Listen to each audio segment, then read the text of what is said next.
Well, I'm here on Times Square in the heart of New York City for NTD's 5th International Chinese Culinary Competition. The staff on site here have been working through the night to turn Times Square into Chang'an, the capital of China's ancient Tang Dynasty. A few moments ago, I spoke with Qian Wang, one of the main hosts of the competition, about what's going to be happening in these 2 days.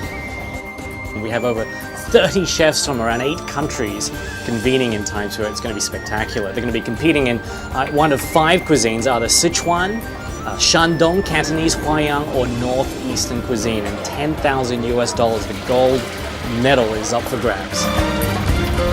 The mission of NTD's International Chinese Culinary Competition is to revive the 5,000 years of Chinese culinary philosophies, techniques, and also to bring to the international public authentic Chinese food. So it's quite meaningful.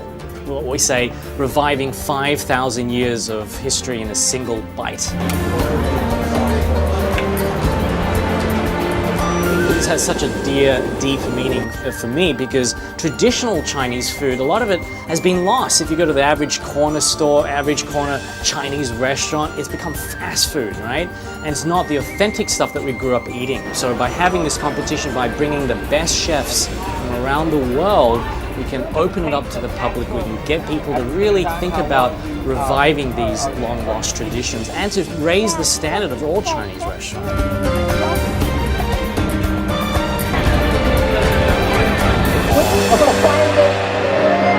Well, they're now about to sound the gong for the action to start. And they're off!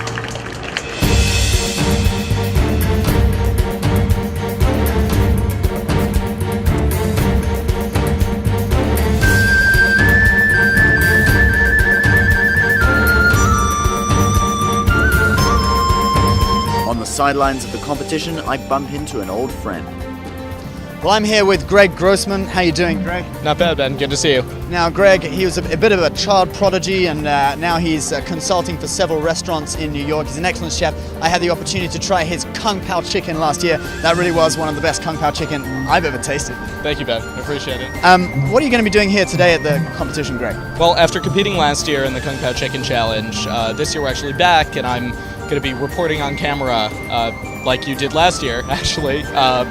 Basically explaining what's going on with all of the amazing chefs that are actually cooking in the competition, explaining what they're doing in live time, as well as tasting their dishes. And what are you most looking forward to about this year's competition?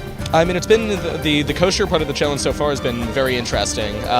Really looking forward to seeing the rest of the chefs who came over from China and all over the world coming in and see what sort of interesting dishes that they put out. And passers-by are also captivated by the action.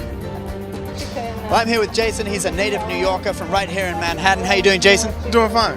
What's your favorite Chinese dish? My favorite one was Peking duck. That's also a favorite of mine as well. Were you surprised to find a Chinese cooking competition right here in the heart of New York? I was. I ride through here every day going back and forth from work. So, yeah, it's usually my route, but I think this is a lot better. And this competition, is about sharing Asian culture with the West and reviving Chinese traditions. What do you think about that idea? I think it's great. I took a trip over to Beijing and was really impressed how everything is. It's not a lot of sesame chicken out there. It's a lot of good stuff. So, I think more of that is definitely encouraged. That's awesome. What's your favorite Chinese dish? Well, it varies. There's quite a few. Chicken chow mein.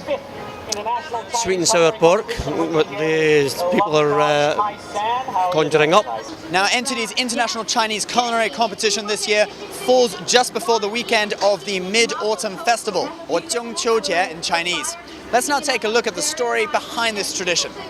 Mid-Autumn Festival, or 中秋节 in Chinese, is a traditional Chinese harvest celebration. Also known as the Moon Festival or Moon Cake Festival, it is held on the 15th day of the 8th month in the lunar calendar. According to historical texts, the festival dates back to the Western Zhou dynasty about 3,000 years ago. The festival was popularized in early Tang dynasty and became an established tradition in the Song dynasty. The festival is a time for family reunions, to gather outdoors to gaze at the autumn moon and eat moon cakes.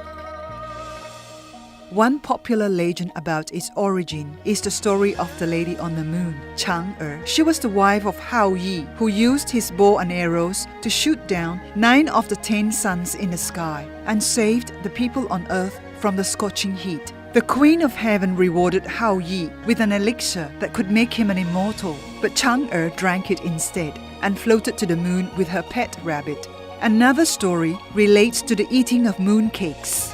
It commemorates how the Han army overthrew the Mongols at the end of the Yuan dynasty to establish the Ming dynasty. The story has it that the Han people mobilized an uprising by hiding messages in the moon cakes. This year, the Mid-Autumn Festival falls on Sunday, September 30th. As the day's competition winds down, it's time for 5 celebrity chefs to compete at cooking one of China's most famous dishes, Kung Pao chicken. This is the Fire Up the Wok Challenge, featuring an all-star cast of celebrity chefs. It is part of NTD's benefit gala on the first evening of the competition. Much of the proceeds of this gala go to the James Beard Culinary Scholarship for the underprivileged. And the winner of the Fire Up the Wok Challenge, French chef Antoine Camin. But how did he do it? I follow exactly what the recipe did. And then I use my talent. And there's one more ingredient. You have to cook with your heart. Camin's technique of cooking with his heart certainly won the approval of celebrity judge David Burke. Balance. It's like a kiss. You know, when you kiss someone right, I mean, it's you're on or you're off. I mean, it's, when I tasted it, it was funny about his dish was the chicken was so light and airy like a sweetbread. So he was on point with, he didn't overcook. Like he hit it. And you know, it's just one of those things. You know when it's right. Burke says the diversity of the chefs made for an interesting competition. They all did a great job. And it's interesting to see how the ethnic background of what they cooked, like the French man who won, versus Spanish or Indian. Really, really cool.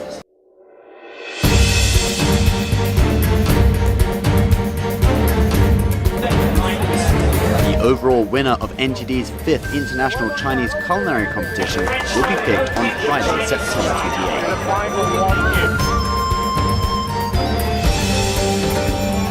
Well, we'll have to leave you in anticipation of the epic conclusion of NTD's 5th International Chinese Culinary Competition on our show next week. Don't forget, in the meantime, you can follow us on Twitter, like us on Facebook, and subscribe on YouTube. I'm Ben Hedges, and you've been watching Discovering China.